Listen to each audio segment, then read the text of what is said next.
alligator, half the wild crocodile. See you later. Hey there guys, it's Paul Archer from dronesgetter.com, and today we have a very well received, ready to race FPV quadcopter from Helifar called Fuuton 2.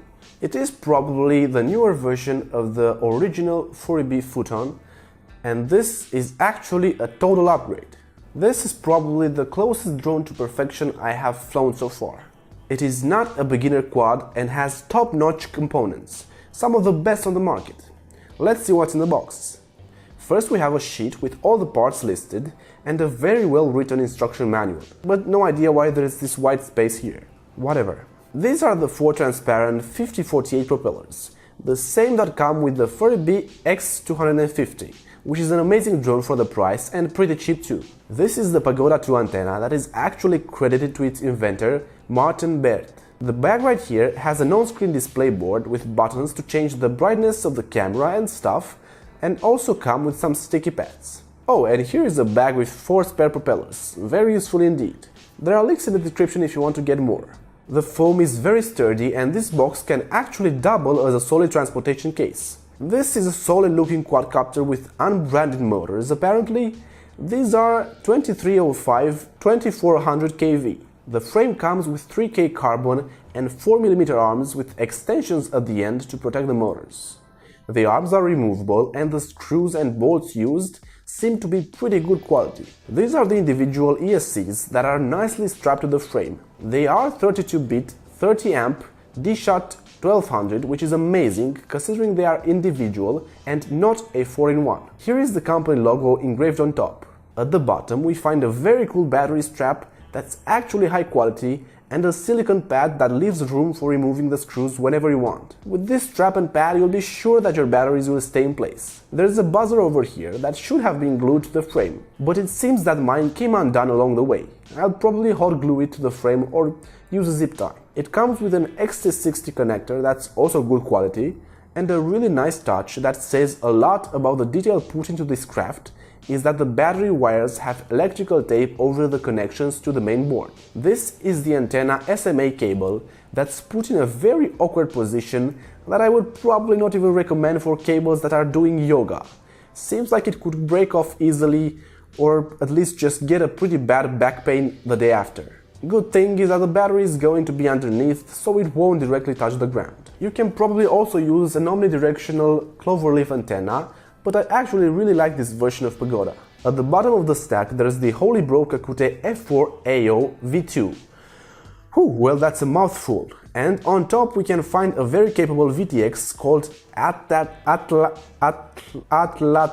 HV from Holybro that has a maximum output of 600 mW, which is incredible. This means the video signal will be crystal clear even when there's going to be buildings between you and the drone. I haven't tested that power yet, but I'll make a video comparing signal strength between 25 mW and 600 mW. So subscribe if you want to see that and hit the bell notification icon. This is an XSR receiver that comes with the antennas inserted somewhere at the sides, which might be okay, but I prefer having them like this. For binding, it is very easy to press the button even with your finger. I usually need a friend to help me with this, but this time I could do it alone just fine. The camera is an original Runcam Swift CCD camera with a 2.3 lens. This is pretty much one of the best you can get in the hobby, and it really makes this drone top-notch when it comes to the components used.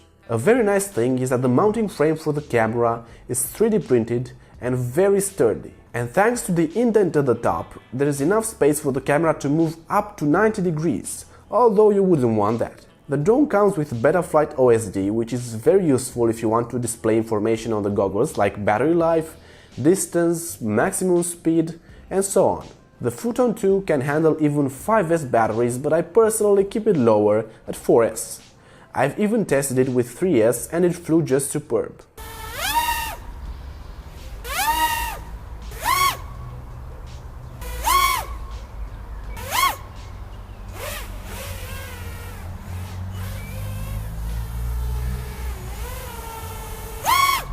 I did stick a small action cam right here that I will link in the description. This is a $12 action cam that records in 1080p. It isn't great, but I put it because I don't have a GoPro session, which by the way can fit on this drone.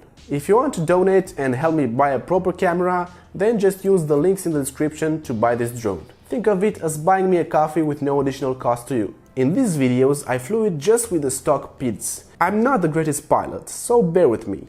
But I must say I had a lot of fun with this. I even tried a few close quarter encounters, but it felt a little bit scary because this quad is so powerful it can jump anytime. But actually I could manage slow flying pretty well. As you can see here, it's super speedy, probably over 140 km per hour, and I didn't even hit full throttle. Gliding through the air felt good and stable, and I could do smoother moves than a smaller 140mm frame, for example. It feels more robust yet very nimble at the same time. No wonder considering the components inside. The difference between 3S and 4S is pretty significant, especially when it comes to power. So imagine what going even higher can do for you. But I personally don't really see the point on going overboard. I even had a small incident with a tree that swallowed my quad, and I had to climb it and scratch my pretty little hands. Oh, poor me. I'll leave links in the description with all my gear, including the transmitter, spare propellers, and even my recommended batteries for this size. Here I had the pleasure of scaring a small dog that took an interest to my quad. Again, this drone isn't for beginners. It has all the cool parts of a top-of-the-line FPV ready to race for quite an acceptable price. I have an 18% off coupon in the description, don't forget that. I make reviews like this regularly. I can't really wait to get my hands on the next best thing, either coming from DJI or a very cool racing quad like this. So if you want to see those videos, please don't forget to subscribe and hit the bell notification icon to see me in your YouTube notification feed. See ya later, alligator! See you later, alligator.